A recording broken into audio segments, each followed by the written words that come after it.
waraanni bilisummaa Oromoo Oromiyaa zooniilee hedduutti tarkaanfii waraana biltsiginnaa irratti fudhataa jiruun injifannoo gonfachaa jiraachuu beeksise. Zoonii kibbaa godina Gujii aanaa Gooroo Doolaa fi zoonii giddu galeessaatti Ada'aa Bargaa Odaa Daalotaa Mookodaa fi Mugar keessatti lola jabatu adeemsifamaa jira. Oduu teenya har'aa tanaan jalqabna. mootummaan naannoo Amaaraa karoora faannoo ijaaruuf qawwee hidhachiisuu malee yaada meeshaa hiikkachiisuu jedhu akka hin qabneem ibsa baaseen beeksise. Naannichi ibsa kana kan baase eega jimaata darbe hooggantoota faannoo guutuu naannichaa keessaa walitti dhufan magaalaa Bahar Daaritti mari'achiiseen booda. Oduu teenya itti aantu. Itoophiyaan carraa daldala African Growth and Opportunity Act keessaa haqamuun dhiibbaa guddaa dhaqqabsiisaa akka jiru sirna biltsiginnaa beeksise. Carraa daldala AGOA taaksii malee keessaa haqamuun wal qabatee Itoophiyaan oomisha gogaa dhibbeentaa 64 ta'u alatti erguu akka hin dandeenye gaazexaan Riippoortar gabaasee jira. Miidhaan Itoophiyaa irra gahaa jiru maali? Gabaasa qindeessine qabna. Gaanfa Afrikaatti ergama addaa Ameerikaa ta'uun ebla bara darbirraa kaasanii tajaajilaa kan turan Jeefrii Feeltimaaniin kan bakka bu'an ergamaan haaraa USM Deevid Satarfiildii fi aangawoonni biroo torbaan dhufu kaasanii Itoophiyaa, Saawud Arabiyaa fi Suudaan daawwachuuf akka jiran State Departmentiin Ameerikaa ibsa jimaata darbe baaseen himee jira. Kaayyoon daawwannaa isaanii maali? Da'imaa Umariin gabaasni bal'aan qophaa'ee jira. Hawaasni Oromoo biyya Saawud Arabiyaa magaalaa Jiddaaf naannawaa ishee hidhaa hiikamuu hooggantoota siyaasaa Oromoo ilaalchisuun walitti dhufuun gammachuu isaanii ibsatanii jiru.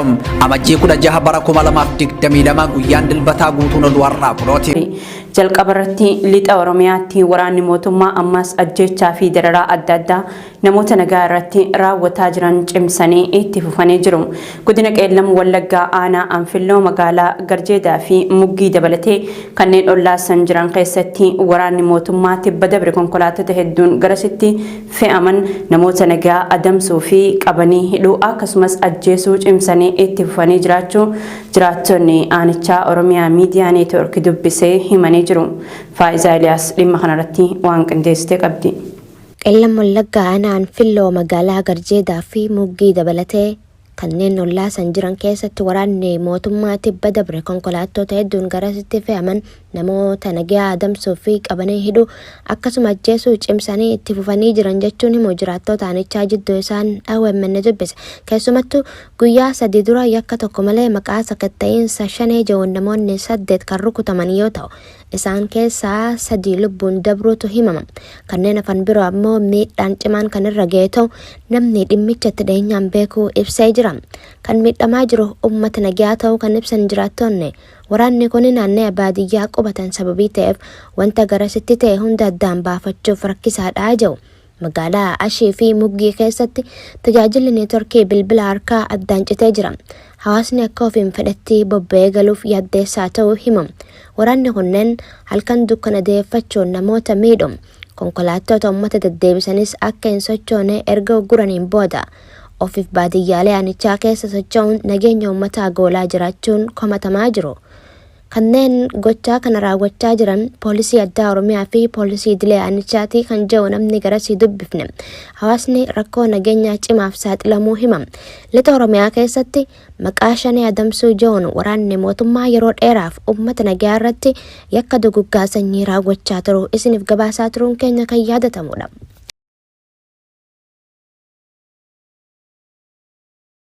Oduu keenya birootiin carraa daldalaa AGOA keessaa haqamuun dhiibbaa guddaa dhaqqabsiisaa akka jiru sirni biltsiginnaa beeksisee jira.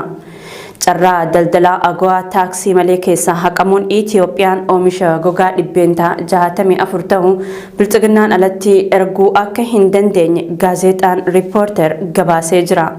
Itoophiyaan daldala AGOA kanarraa waggaatti doolaara miiliyoona 500tti dhiyaatu argataa kan turte yoo ta'u sababa gaaga'ama siyaasaa fi namoomaa hammaataa adeemeen carraa kana keessaa haqamuu dandeessee jirti. Mootummaan Ameerikaa sababa cabiinsa mirga dhala namaa hamaa Itoophiyaa keessatti adeemaa jiruun Itoophiyaan bara haaraa 2022 kanarraa eegalee carraa daldalaa AGOA kana keessaa haquun kan yaadatamu yoo ta'u sirni biltsiginnaa gama isaatiin duula adda addaa taasisaa turee jira.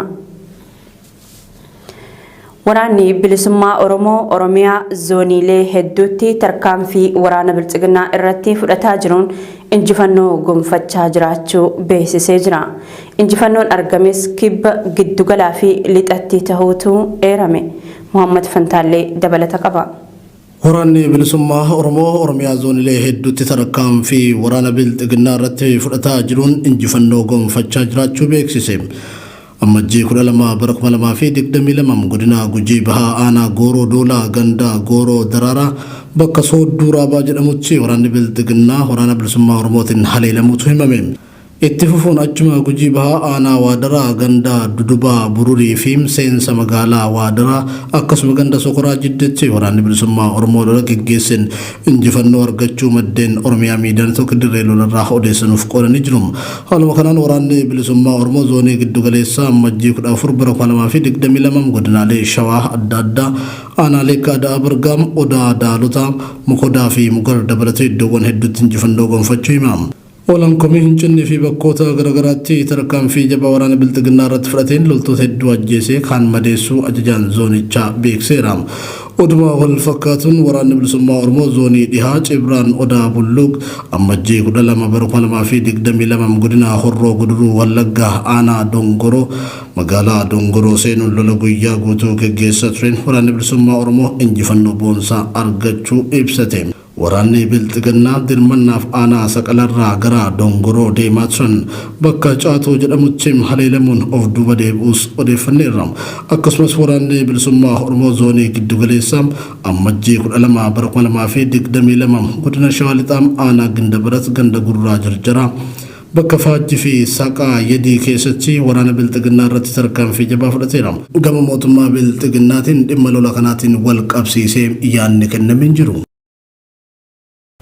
Naannoon Amaaraa karoora faannoo qawwee hidhachiisuu malee hidhannoo hiikkachiisuu hin qabu jedhe. Waltajjii jimaata dabre Bahardaar keessatti taa'ameen booda mootummaan naannichaa ibsa baaseen naannoon Amaaraa garee fiinxaaleeyyii Amaaraa yakkoota adda addaatiin himatamaa jiruu fi faannoo jedhee of yaamu kana karoora ijaaruu fi jabeessuu qabnaa jedhee jira. Faayisaa Eliyaas gabaasaa qindaa'ee akka armaan gaditti dhiyeessiti. Mootummaan naannoo Amaaraa karoora faannoo ijaaruu fi qawwee hidhachiisuu malee yaada meeshaa hiikkachiisuu jiru akka hin qabne ibsa baaseen beeksisee jira. Naannichi ibsa kana kan baase erga jimaata dabre hooggantoota faannoo guutuu naannicha keessaa walitti dhufan magaalaa Bahardaar keessatti mari'achise booda. Waltajjii faannoo guddaa jimaata dabre magaalaa Bahardaar keessatti taa'ame kana kan hoogganaa turan pirezidaantii naannichaa Dr. Yiliq Alkaffaale, kantiibaa magaalaa Bahardaar fi hooggantoota olaanoo naannichaa kanneen biroo ta'uun miidiyaaleen naannichaa gabaasaa turan. Waltajjiin faannoo kun erga sadarkaa federaalaatti karoora barruu iccitii hidhannoo hiikkachiisuu jiru miliqee ba'ee booda kan taa'amee fi qondaalota naannichaa keessattis dallansuu kan uumedha jedhamee jira. Waltajjii kana boodas mootummaan naannichaa ibsa baaseen naannoon Amaaraa garee fiinxaaleeyyii Amaaraa yakkoota adda addaatiin himatamaa jiruu fi faannoo jedhee of yaamu kana karoora ijaaruu fi jabeessuu qabnaa jedhee jira. Mootummaan naannoo Amaaraa faannoo ijaaruu, leenjisuu fi hidhachiisuu malee karoora qawwee hiikkachiisuu hin qabnu. Kanneen kana hawwanii fi odeessanis diinota uummata Amaaraati jechuun farrajee jira ibsa kanaan.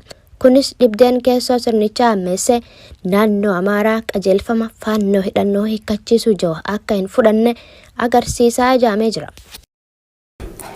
Gaanfa Afrikaatti ergamaa addaa Ameerikaa ta'uun ebla bara dabreerraa kaasanii tajaajilaa kan turan Jeefrii Feeltimaaniin kan bakka bu'an ergamaan haaraa US Deevid Saatarfiild fi assistaan sekiraatarii Moolii fi aangaa'ota olaanoo torbaan dhufurraa kaasanii Itoophiyaa, Saawud Arabiyaa fi Suudaan daawwachuuf jiran akka ta'e State Departmentiin ibsa jimaata baaseen himee jira.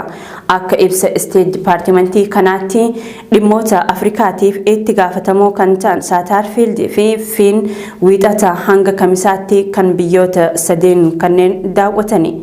Bal'inni oduu kanaa akka armaan gaditti dhiyaata. Gaanfa Afrikaatti ergamaa addaa ta'uun ebla bara dabreerraa kaasanii tajaajilaa kan turan Jeefrii Feeltimaaniin kan bakka bu'an ergamaan haaraa United States David Satterfield fi assistant secretary Molly fi torbee dhufurraa kaasanii Itoophiyaa, Saawud Arabiyaa fi Suudaan daawwachuuf jiran akka ta'e State Departmentiin ibsa jimaata baaseen himee jira. Kaayyoon daawwannaa aangaa'ota Ameerikaa kunneen taasisanis Itoophiyaan akka walitti bu'iinsa biyyattii keessa jiru dhaabduuf gargaaruuf ja'amee jira. Aangaa'onni mootummaa haleellaawwan qilleensarraa fi walitti bu'iinsaawwan biroo dhaabuun marii biyyoolessaa hunda hammateef bu'uura kaa'uun ulaa nagaa amma baname kanatti akka fayyadamaniif ni jajjabeessuu ja'a. Ibsi kun jimaata dhaabbanni mootummoota gamtoomanii UN Tigraayitti erga waraanni haaraa seenee haleellaa qilleensarraa humna qilleensaa Itoophiyaan gaggeeffame ja'ameen yoo xiqqaate namoonni 108 ajjeefamanii 75 kan ta'an ammoo madaa'uu ibsee ture. Bakka bu'aan Jeffrey Feltman David Satterfield hariiroo alaa US keessatti muuxannoo waggoota 40 olii akka qabuutu himama. Akka ibsa State Departmentii kanaatti dhimmoota Afrikaatiif itti gaafatamoo kan ta'an Satterfield fi Finn wiixataa hanga kamisaatti turtii magaalaa guddoo Saawud Arabiyaa keessatti taasisaniin Suudaaniif ce'umsi gara dimokiraasiitti siviilotaan durfamu akka milkaa'uuf deeggaru. Magaalaa guddoo Suudaan Kaartum gaafa deeman ammoo aktiivistoota dimokiraasii deeggaran humna waraanaa fi gaggeessitoota siyaasaa waliin wal dubbisuuf jiru. Suudaan keessatti erga waliigalteen aangoo qooddachuu bara 2019 irraa jalqabee onkololeessa 25 bara 2021 humni waraanaa aangoo dhuunfatee as bulchiinsi siviilii akka aangootti deebi'uuf lammiileen biyyattii hedduun mormiin daandii dhiphisaa jiru. Ergaan isaanii ifaadha. United States walabummaa nagaa fi haqa uummata Suudaaniif ni dhimmamtii ja'a. Ibsi kun BBC wabeeffanne. Oduu keenya xumuraatiin hawaasni Oromoo biyya Saawud Arabiyaa magaalaa Jiddaa fi naannawa ishii jiraatu hidhaa hiikamuu hidhamtoota siyaasaa kanneen akka obbo Jawaar Mohammad, obbo Hamzaa Booranaa fi obbo Baqqalaa Garbaa fa'aa sababeeffachuun wal gahanii gammachuu isaanitti dhaga'amtee ibsatanii jiru. Hayyoota Oromoo kan hiikamaniif gammachuu ibsachuun kan hidhaatti hambifaman ammoo akka hiikamanii fi lammiileen Itoophiyaa biyya Saawud Arabiyaa mana hidhaa garaagaraa keessatti hidhamanii dararamaa jiranis akka hiikamaniif gaafatanii jiru. Dabalata qabna. Hawaasni Oromoo biyya Saawud Arabiyaa magaalaa Jiddaa fi naannawa ishii jiraatu hidhaa hiikamuu hidhamtoota siyaasaa kanneen akka obbo Jawaar Mohammad, obbo Hamzaa Booranaa, obbo Baqqalaa Garbaa fi kanneen biroo fa'aa sababeeffachuun wal gahanii gammachuu isaanitti dhaga'ame ibsatanii jiru. Magaalaa Jiddaa fi naannawa ishiitti kan argaman hawaasni Oromoo ammajjii 15 bara 2022 magaalaa Jiddaa galma qoonsilaa Itoophiyaatti walitti dhufuun hayyoota Oromoo kan hiikamaniif gammachuu ibsachuun kan hidhaatti hambifaman ammoo akka hiikaman gaafatanii jiru. Lammiileen Itoophiyaa Saawud Arabiyaa keessatti hidhamanii dararamaa jiranis akka hiikamaniif gaafatanii jiru. Qophii kanarratti haasofni garaagaraa qindeessitoota qophichaatiin taasifamee jira. Galma imbaasichaa keessatti hawaasni kunneen alaabaa adda bilisummaa Oromoo qabachuun suuraa hayyoota hiikamanii maxxansanii akkasumas sirboota warraaqsaa garaagaraa dhaggeeffachuun dhiichisaa oollee kan jiru.